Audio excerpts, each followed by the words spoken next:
What up? It's your boy, Nick Incredible Man. And I just watched American Horror Story 1984, episode 4. And it was so freaking good, man. Every single moment on screen, there was so much happening. And first of all, if you haven't seen it, please don't watch my review yet because I'm going to spoil everything for you if you haven't seen it. So stop right now and go watch and wait and watch the episode and then come back and enjoy my review before you enjoy anybody else's because I'm going into it, man. First off, what did I tell you?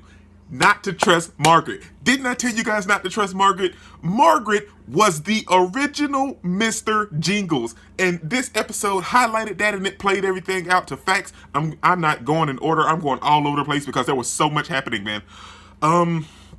But Margaret was the original Mr. Jingles, and she used her feminine wiles to play on the original Mr. Jingles. Well, the male Mr. Jingles. She used her feminine wiles to play on him because she knew he liked her, and she was being bullied at the camp. Even though she was a counselor, the other counselors were bullying her, and that's why she killed the rest of the counselors and took their ears and framed the original Mr. Jingles. Man, this whole episode was freaking crazy. But didn't I tell you not to trust Margaret? I never trusted Margaret. Then she killed Trevor, first of all. Like, what? Why? Trevor was cool. Trevor didn't hurt nobody, man. Seriously? And you killed Trevor. But there's so much other stuff going on in this episode. I just had to get that out because I told you guys not to trust Margaret. I told you. Let's get right into the episode, man. So this episode picks up and we get back and we see like a flashback and it shows Montana doing the midnight man aerobics, which was absolutely wonderful. That was so fun and it felt good and that little scene was nice. But that's where she first got introduced to the Night Stalker. He came in looking all it was so funny, their whole interaction when they first met. And they were kind of going back and forth with each other and everything. And then there was one dude in the class that told Montana, well, I didn't like this song, Montana. You need to play some Cyndi Lauper or something. So then the Night Stalker was like, okay. He looked at this dude and was just so pissed the way he was talking to Montana. So Montana went over there, turned the radio up, and was going on about her business about the aerobics class. And the next thing you know, we cut to a scene where she's in there, she's packing up her stuff, and the janitor cuts the lights off, and she goes to collect her stuff out of her locker after she takes a shower, and you just hear some dripping. Then next thing you know, you see blood.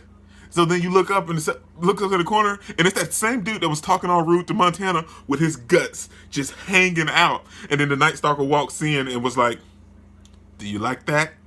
I didn't like the way he talked to you." What? Are you freaking kidding me? So then we have these two fools making out and kissing and everything in the blood. Like the blood is dripping, the blood's all over them, and they're just making out in the blood. And then Montana asked him, "Would you ever kill me?" And he was like, "No, I would never kill you."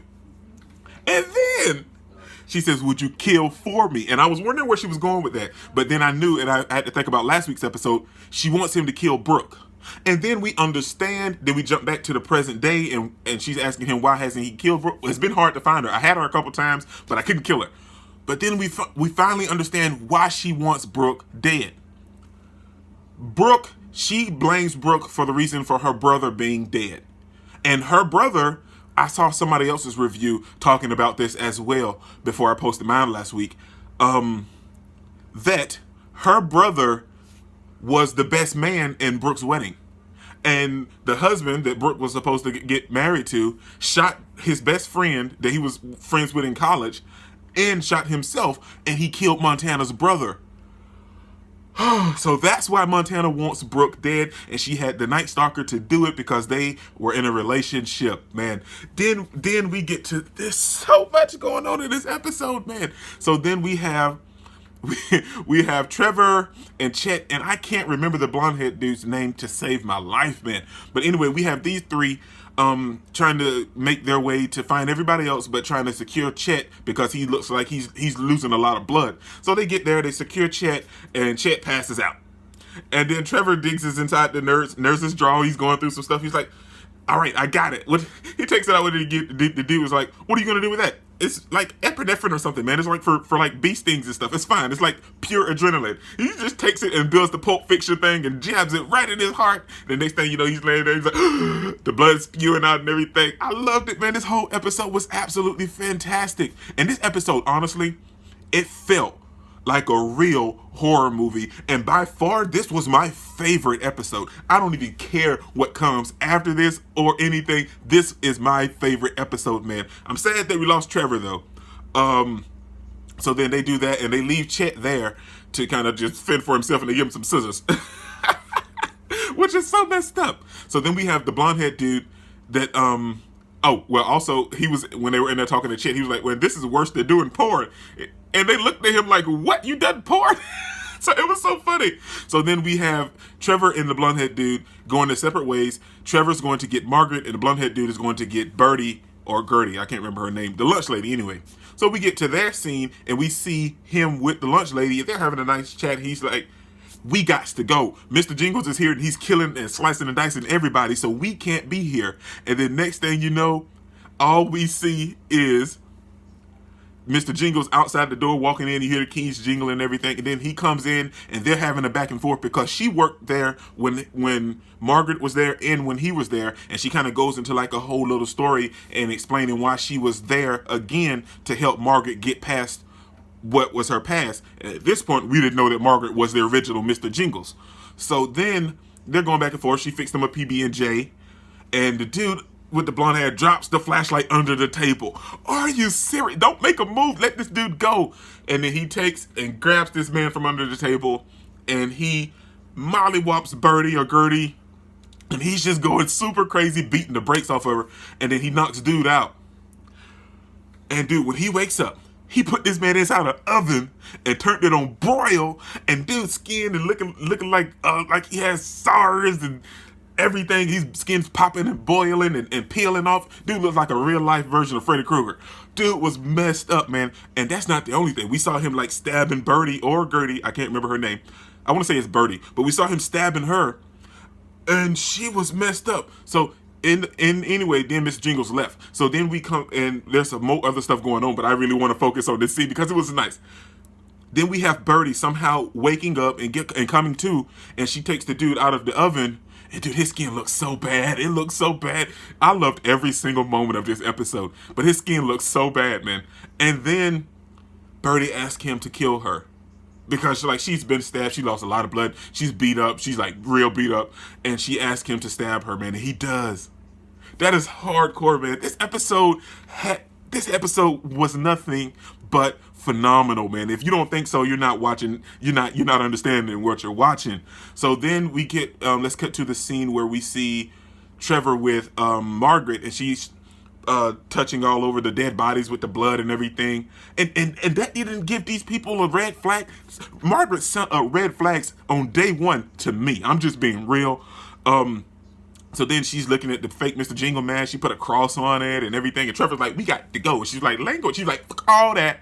We got to go now because Mr. Jingles is slicing and dicing people out here. We need to leave. She's like, no, I have a gun. And Trevor, Trevor's like, you know what? Stay. Fine. That's you. Do whatever you want to do. And then in all of this time, then we have Brooke waking up in another secluded cabin, and she escapes. Then she gets trapped inside of a net, and she's hanging and dangling in the sky. And then we have fake Rita appears and tells her that, she set all this in motion to see and test everything to see how Mr. Jingles would react in a live environment, to see how a serial killer reacts on a live test subject and out in the wild, kind of like, since she's a psychiatrist. But Brooke tells it, nah, you just crazy. That's exactly what it is. So then that interaction didn't really last long. So then we have Montana coming to find Brooke, because at this point, she wants Brooke dead, and she's working with the Night Stalker because they're a couple, and she wants him to kill Brooke. So she finds Brooke, and she's like, well, I can't get you now, so I'm going to go get something sharp to cut you down with. So then she goes and finds the Night Stalker, and he's over here making a pentagram to talk to the devil and everything. So she's like, well, forget all that. Your prayers has been answered. Come with me. I found her. So, dude, this is when the whole show took off completely. Everything else up to this point was nice, but this is when it really took off.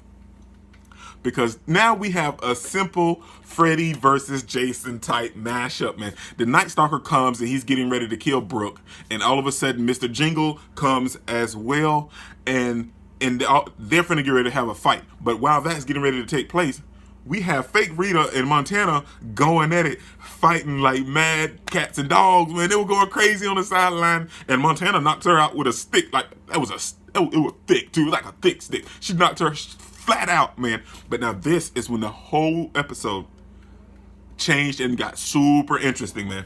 Because at this point, they were going in a full-fledged fight, going back and forth. Mr. Jingles and the Night Stalker, and they were cutting and slicing and dicing and just hacking and going at it. And let's be real, Mr. Jingles was giving the Night Stalker a run for his money. But then all of a sudden, the Night Stalker was going ham, man. He was getting ready to kill Mr. Jingles. And Mr. Jingles kind of knocked him out with the keys, I want to say, and kind of stunned him a little bit. And at that time, he took the knife out of his hand, picked him up, and threw him and impaled him on a tree through the back of his probably right here, and it came straight through his mouth. But now at that moment when that happened, I was like, oh man, the Night Stalker's dead. But then we had Mr. Jingles leaving, and Brooke found a way to escape, and Montana left at the same time. So everybody kind of went their separate ways, right? And when that happened, they zoomed in on the Night Stalker being impaled on the tree, and the tree snapped. And at that moment, I was like, well, he's not dead, because it didn't go through his brain. It went through the nape of his neck and his mouth. So he's not dead. And I was like, okay, I can see that. This is American Horror Story. I mean, it would be so rude if they killed him so early on. Then we get to the part where we see Margaret, and this when she's praying and everything, and Mr. Jingles comes in and is talking to her, and we see his backstory about, well, not his whole backstory, but we kind of get a brief telling of how his life went at the psychiatric place, and how they even tormented him into thinking and treating him that he was the real Mr. Jingles. They messed with his mind and electrocuted him so much that he thought he was the real Mr. Jingles, and in fact, he wasn't. And that's where we see the actual backstory of Margaret walking around killing all of the camp counselors in the cabin, cutting their ears off, and framing Mr. Jingles. Dude, this whole episode was freaking boss, man. And then she set Mr. Jingles up and let him take the fall. And then she even was playing on him in this moment. And she pulled the gun and shot him 3 times, I think, right here in the chest. And then she turned around and killed Trevor and cut his ear off and was going to frame it on Mr. Jingles. And when she was doing this, the whole time she was like, ah, that felt so good. I haven't done this in so long. Dude, Margaret's an actual serial killer. I never trusted Margaret from the get-go, man. And then when she turned around to blame it on Mr. Jingles, he wasn't there anymore. And I'm hoping that he's still alive, and I feel like he is. And then after that, we come in contact with, remember the guy I told you with the blonde hair, the porno guy? We see him huffing and puffing, and dude, this is seriously injured, because remember, he was in the oven, and he's on some docks. Well, not the docks, but like a boardwalk type thing. And Mr. Jingles comes up, and I don't know if he was dreaming or it was actually real, but I felt like it was real. And he begged Mr. Jingles, please don't kill me. And Mr. Jingles looks at him and tell him, it was never me. It was never me. Yep, Margaret is the real killer, man. This is crazy. So we got a camp with 3 serial killers, because let's be real, Mr. Jingles done killed people now, so he's a legit serial killer. So we got a camp with 3 serial killers running around. Also, this whole scene, now, like I said, with the fight starting, this was when the whole episode picked up. We found out the truth about Margaret, the truth about Mr. Jingles, and we had the fight happen, which was just boss. Then we've come to find out that the car all of a sudden just blew up. And I'm thinking Margaret may have set the car and blew it up. I'm thinking Margaret may have blew the car up. If she didn't, Mr. Jingles set it up on fire so she couldn't escape with everyone else when this happened, is because he want to kill her for real this time. And then the most wonderful thing happens. The Night Stalker starts to float in midair, and then at this time, fake Rita is waking up as well, and the Night Stalker is just floating in midair. The next thing you know, he all of a sudden, and his eyes glow black. Like a supernatural type thing, like a demon possession or whatnot. And his eyes glow black. and he stands up and he's fully revived. His cut is being closed up, and everything, the part where he got cut in his abdomen and everything was being healed instantly, and he was standing upright. And then he looked at Rita, and Rita was looking so scared and surprised because she didn't know what to think. Yeah, because see, Rita, this is way more than what you bargained for, isn't it? Man, this was absolutely fantastic, man. And I loved every single moment of it. The score that was playing through the whole episode, it felt like real 80s horror films. And it felt like a real horror movie, man. It felt real good. This didn't feel like a TV show at all. It felt like a real movie, man. This is your boy, Dick Incredible. Don't forget to smash that like button until you can't smash it anymore. Comment down below, and I'll be sure to respond to each and every one of them. And subscribe, but only if you really want to, man. Peace out.